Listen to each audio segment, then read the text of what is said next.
Bismillahirrahmanirrahim. Assalamualaikum warahmatullahi wabarakatuh.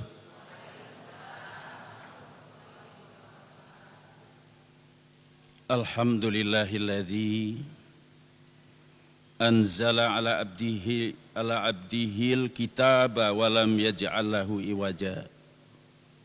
Qayyiman liyundhira ba'san syadidan min ladunhu wa yubashshiral mu'minin alladzina ya'maluna sholihati anna lahum ajran hasana makisina fihi abada.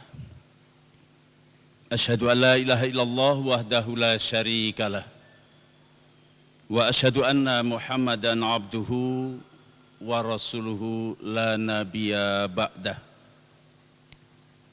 Allahumma salli wa sallim ala nabiyyina Muhammad wa ala alihi wa sahbihi wa jundihi wa man tabi'ahum bi ihsanin ila yaumil qiyamah.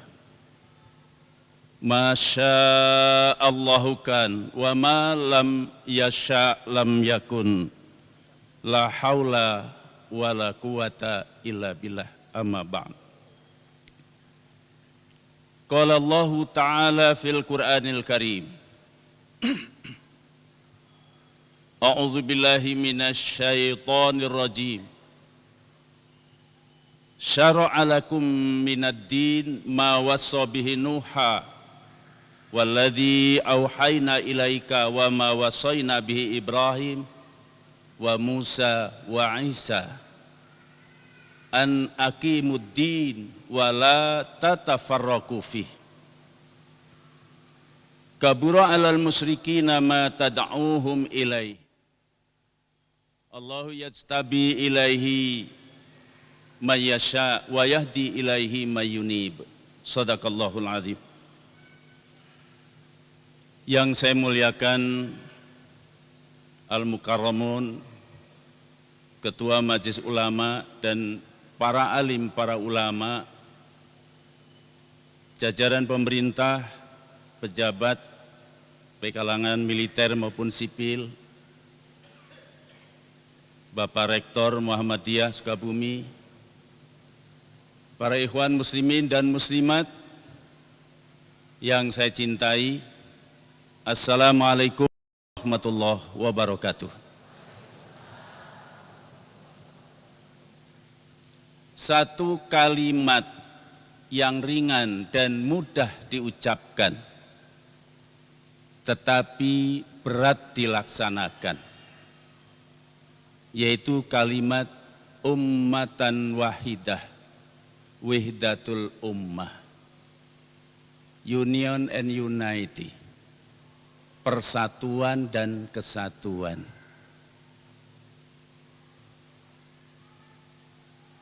Allah Subhanahu wa ta'ala telah berfirman di dalam surat yang saya baca tadi, surat Asy-Syura ayat 13,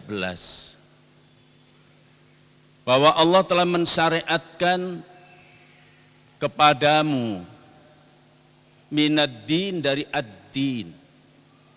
Yang disyariatkan oleh Allah kepada kita adalah ad-din, bukan yang lain.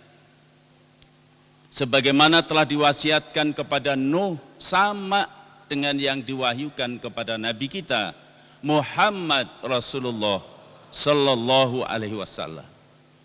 Juga sama yang diwasiatkan kepada Nabi Ibrahim, Nabi Musa, Nabi Isa. Apa yang diwasiatkan itu? An aqimuddin wala tatafarraqu fih. Tegakkan oleh kamu, laksanakan olehmu agama, wala tatafarraqu fih, jangan kamu berpecah belah di dalamnya, jangan kamu berfirqah-firqah di dalamnya. Amat berat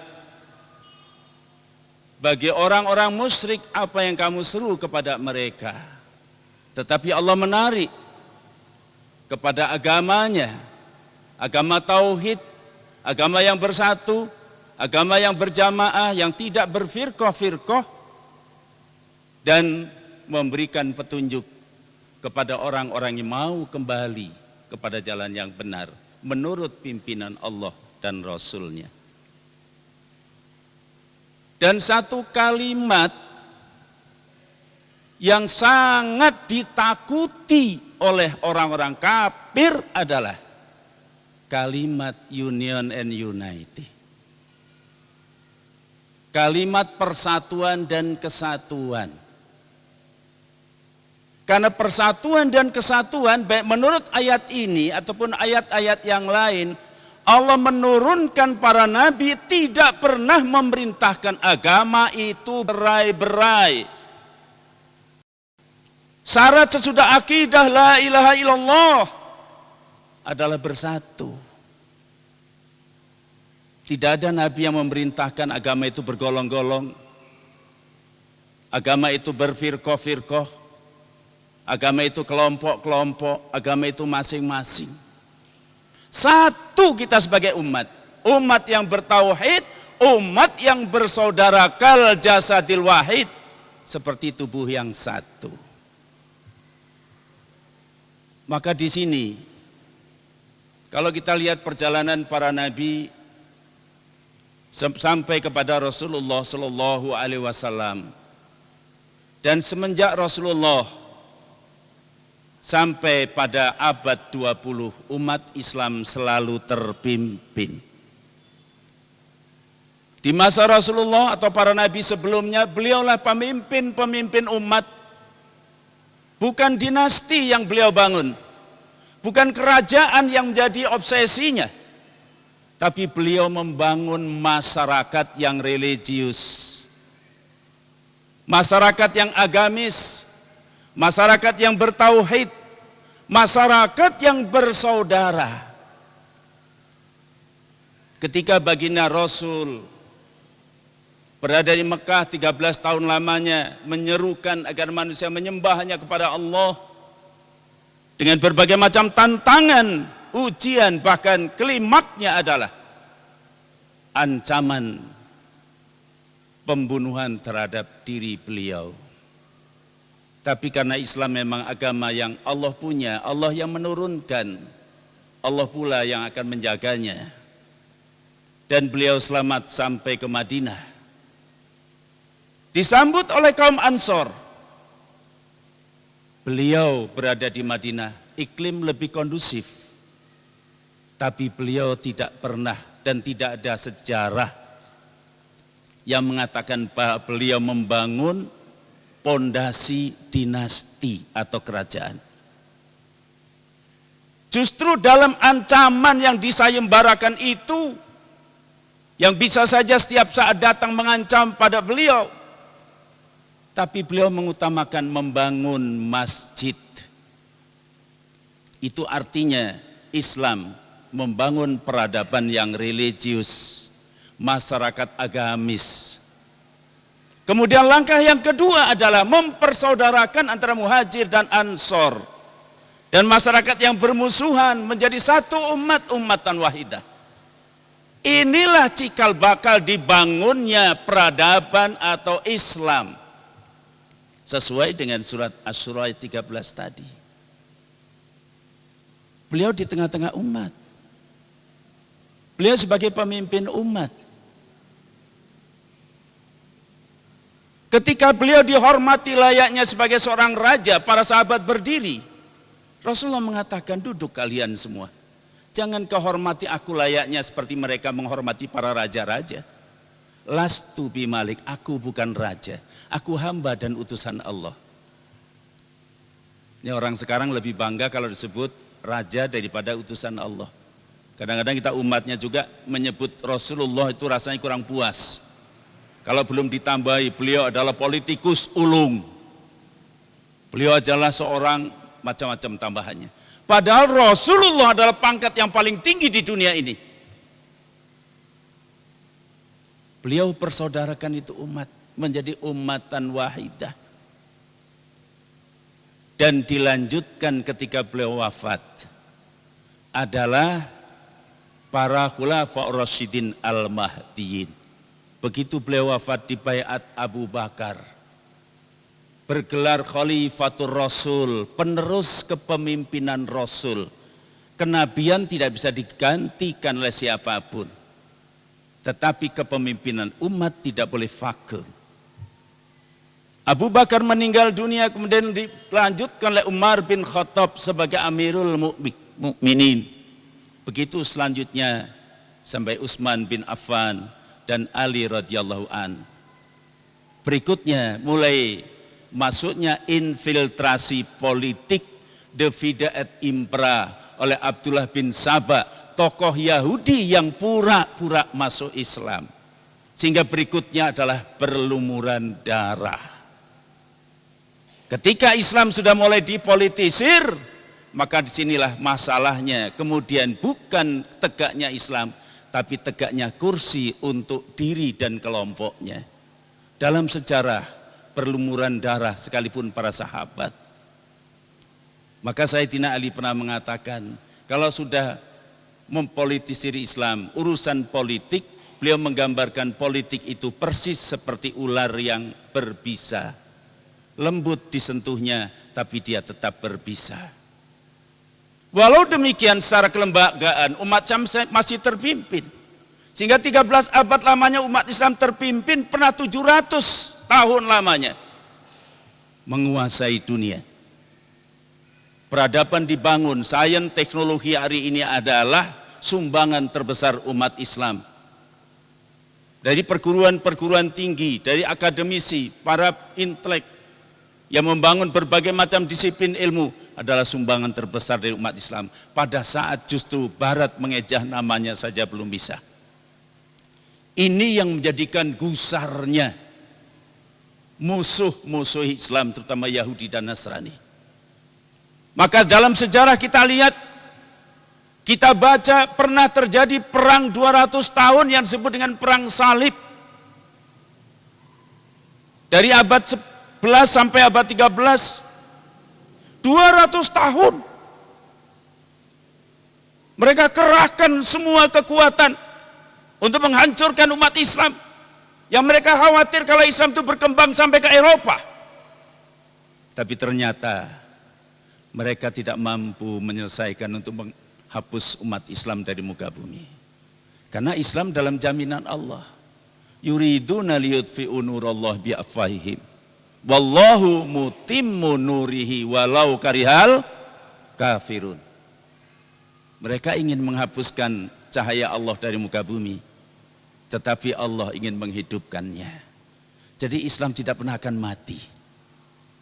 Kalau umat Islam di Indonesia mulai macam-macam meninggalkan agamanya, maka Allah akan pindahkan yastabdil qauman ghairakum. Allah akan ganti pada kaum yang lain. Sekarang ada indikasi gejala-gejala seperti itu. Dikala umat Islam mulai meninggalkan agamanya. Karena selera tadi oleh pembicara pertama tadi, mereka jual, mereka gadaikan agama. Jual akidahnya, gadaikan akidahnya untuk mendapatkan materi dunia. Allah ganti dengan umat yang baru. Kita lihat perkembangan Islam di Eropa, di Australia, bahkan di Amerika. Na'udzubillah min dzalik, kalau kita kemudian akan diganti. Maka kegusaran orang-orang kafir inilah dituangkan dalam perang salib 200 tahun. Tapi anehnya umat Islam pasca perang salib 200 tahun itu bukan habis. Bahkan makin berkembang, makin bertambah. Maka seorang doktor teolog yang bernama Samuel Zwemer, beliau juga seorang dedengkot orientalisten terkenal internasional. Pada akhir abad 19 mereka mengadakan evaluasi. Di seluruh orientalisten dihimpun di Palestina pada saat itu. Membahas apa ini? Evaluasi kenapa umat Islam ini tidak bisa dibasmi, tidak bisa dihabiskan, bahkan pasca perang salib mereka tumbuh bagaikan jamur di musim hujan. Bingung mereka, ada apa ini? Di antara mereka ada yang usul sebaiknya diperangi lagi. Kata Tuan Zwemer, tidak mungkin. Dulu sudah cukuplah 200 tahun kita menderita, dikerahkan seluruh dana, para pendekar pilih tanding diturunkan seluruh Eropa, bukan satu negara. Ternyata umat Islam makin dikerasi, makin semangat. Karena memang umat Islam itu punya satu kekuatan yang namanya jihad. Tidak bisa usul ini ditolak. Lalu harus bagaimana kita menghadapi umat Islam makin lama makin berkembang? Dan umat Islam itu banyak anaknya lagi. Senang beranak ya Bu ya. Anaknya banyak, maka Nabi mengatakan aku bangga dengan banyaknya umatku. Maka wanita yang baik adalah al-wadud, al-walud, yang peranak dan penyayang. Jangan seperti orang sekarang modern. Banyak orang sekarang pemuja selera, pemuja kenikmatan. Mau kawin tapi nggak mau nikah. Ada yang mau nikah tapi nggak mau punya anak. Ada yang wanita kewanitaannya, naluri kewanitaannya ada, punya anak tapi nggak mau menyusui. Betul Bu? Ngaku. Kalau bapak nggak menyusui, wah pantas dia nggak punya. Pernah Pak Harto turun sama Ibu Tin ke posyandu untuk apa? Edukasi, propaganda agar ibu-ibu mau kembali menyusui pada anaknya sendiri dengan ASI. Aneh kan? Aneh, masa ibu-ibu disuruh oleh presiden suruh nyusui anaknya sendiri. Kambing aja nggak pernah sekolah ngerti. Ini zaman apa ini? Ini kelompok seperti ini disebut kaum hedonis, pemuja kenikmatan. Wanita-wanita dibius demikian rupa. Senengan dan keelokan, senang dengan hura-hura, mengejar kenikmatan, akhirnya nggak mau repot. Ada yang mau menyusui tapi tidak mau ngurusi anak, diserahkan kepada babu. Akhirnya anaknya tidak disusui dengan ASI, disusui dengan susu sapi, diasuh oleh babu pembantu. Maka jangan heran kalau anaknya nyeruduk terus sama orang tuanya, kayak sapi. Nauzubillah min dzalik. Kembali pada strategi Tuan Zimmer. Akhirnya Tuan Zimmer memberikan rahasianya. Karena dia sebagai doktor teolog, dia belajar itu Al-Quran. Dia belajar itu sunnah Nabi, dia belajar itu tarikh. Dia belajar itu peradaban Islam. Kenapa dan di mana? Tapi pelajaran yang dia lakukan hanya untuk mencari kelemahannya. Dia pegang itu. Dia berikan konsep, 3 konsepnya. Apakah saudara masih mau mengalahkan umat Islam? Mau, mereka jawab. Jangan diperangi. Cukup menjadi suatu pelajaran 200 tahun lamanya. Umat Islam itu kalau diperangi walaupun sholatnya kadang setahun cuma 2 kali, Idul Fitri sama Idul Adha, itu kalau Islam diganggu, Masya Allah masih lumayan. Saya jelek-jelek begini, saya Islam, mending saya duluan sebelum para ajengan, para kiai, saya tampil lebih dulu, mati syahid lumayan, mudah-mudahan dosa saya diampuni. Tah lumayan, tukang keplek, tukang adu jago. Kalau Islam disentuh, Islam diganggu. Maka jangan coba-coba 3 hal kata Kiai Hasyim Muzadi. Kalau udah urusan Islam ini harga mati. 1, Allah jangan dilecehkan. Yang kedua, Nabi Muhammad Rasulullah. Yang ketiga, Al-Quran. Betul? Kemudian beliau mengatakan jangan diperangi. Percuma, habis harta kita. Lalu bagaimana? Kalian harus tahu di mana letak kekuatan umat Islam. Dan disitulah kelemahannya. Apa kekuatan dan letak kelemahan umat Islam? 1, kekuatan umat Islam terletak pada agamanya. Tolong dicatat ini. Kadang-kadang kita umat Islam malah nggak ngerti, malah yang ngerti pendeta. Kalau umat Islam konsekuen memegang teguh Al-Quran, memegang teguh sunnah nabinya, tidak ada satu kekuatan yang bisa mengalahkan umat Islam. Alhamdulillah.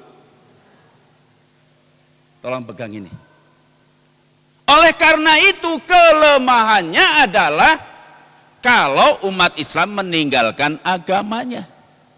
Maka konsep pertama kalian, kalau ingin mengalahkan umat Islam, jauhkan umat Islam dari agamanya.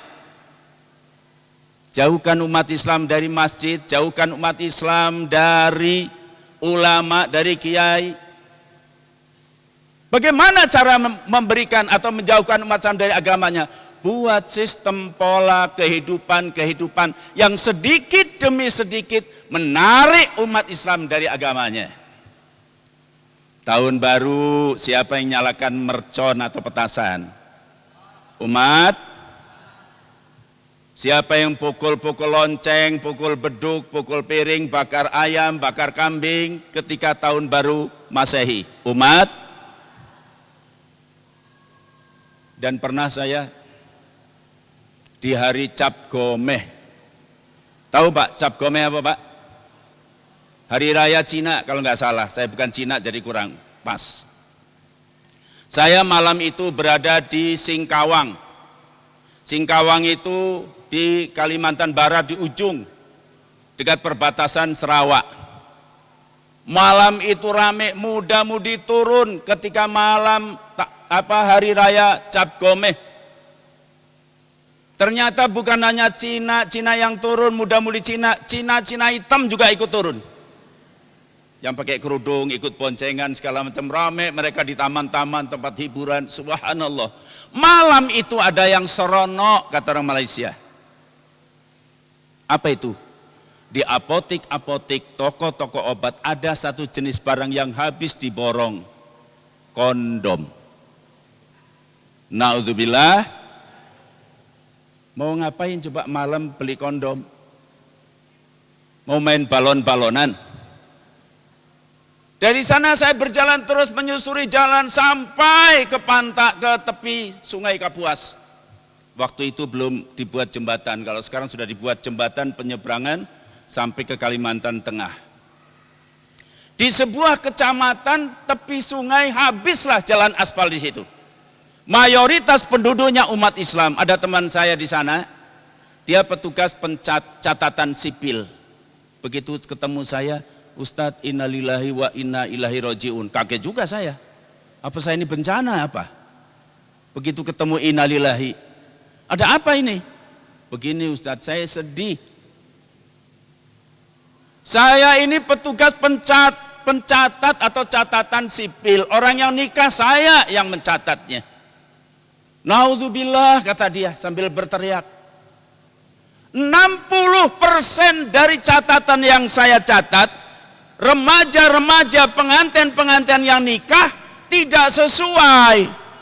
Itu maksudnya apa tidak sesuai? Ternyata tidak sesuai nikah dengan kelahiran anak yang pertama. Bulan Januari nikah, Januari, Februari, Maret, April lahir anak. Itu 60% yang tercatat. Saya bilang itulah akselerasi bayi modern. Enak aja. Itu di pelosok sana. Apalagi di kota-kota besar. Kecuali di Sukabumi. Kalau Sukabumi kayaknya tidak. Tidak ada bedanya. Nauzubillah min dzalik. Luar biasa ini. Inilah upaya-upaya menjauhkan muslimin dari agamanya. Kalau manusia sudah anomi, terkena penyakit, tidak tahu lagi mana yang benar, mana yang salah, ini akibat, jangan-jangan naudzubillah seperti Pak Kiai tadi, Pak Ajengan, azab Allah turun kepada kita. Naudzubillah, waktu tsunami, kami punya alumni pondok pesantren, pemuda-pemudanya kami kumpulkan. Apa yang bisa kalian lakukan? Kalian harus terjun, berangkat ke sana. Waktu itu kerjasama dengan Menpora, Pak Diaksa, maka diberangkatkanlah 250 alumni Pondok Pesantren Al-Fatah. Sampai sana listrik mati, semua mayat berkelimpangan ada di mana-mana. Tugas utamanya adalah evakuasi mayat. Ternyata mayat itu juga macam-macam. Ada yang orangnya kecil tapi begitu diangkat berat. Ada yang ringan. ada yang baunya harum, ada muslimat yang tidak tersingkap, pakaian tetap rapi, padahal terkena tsunami. Allahu Akbar. Nah, ada satu relawan yang iseng, ada sebuah kubangan, dipotret-potret sama dia, kata temannya, ini apa ini anak, mari kita cari mayat, evakuasi. Kau ngapain duduk di situ, apa yang kau potret? Diem aja kamu kalau mau lihat nih. Begitu dilihat, Masya Allah, ada kubangan, ternyata entah berapa ratus ribu barangkali kondom kumpul di situ. Ini aneh, kapal aja terpental jauh, gedung yang dibangun untuk tidak roboh digali oleh air, diangkat, dipotel-potel begitu rupa, ini kondom kumpul di sana. Ini berarti Allah mengingatkan pada kita, tidak mungkin Allah menurunkan adab kecuali ada sebab. Ternyata malam itu adalah malam 26 Desember. Malamnya adalah malam berpesta pora, memanggil wanita-wanita hiburan dari berbagai negeri. Sampai pagi. Pagi kemudian muda-mudi berboncengan, berpacaran di pantai. Tiba-tiba digoncang oleh, apa Pak Kiai tadi? Dehemnya malaikat Jibril. Itu baru dehem, apalagi batuk ya. Berkelimpangan mereka kemudian disusul oleh air.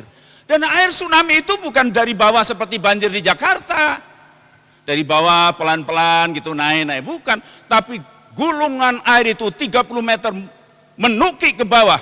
Digali itu tanah, kemudian dia angkat itu gedung. Subhanallah.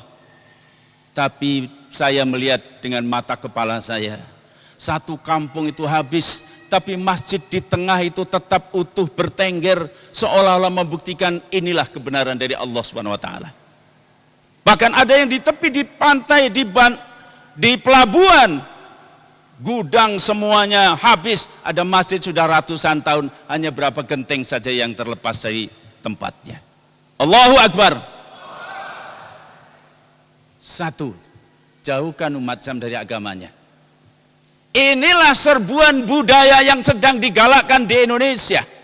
Munculnya LGBT, munculnya sekularisme atau sepilis, pluralisme agama, semua agama sama. Bahkan ada orang yang mengaku Islam berani mengatakan Al-Quran, dekonstruksi Al-Quran, perlu dilihat lagi apakah Al-Quran itu mutlak. Al-Quran perlu dikritisi.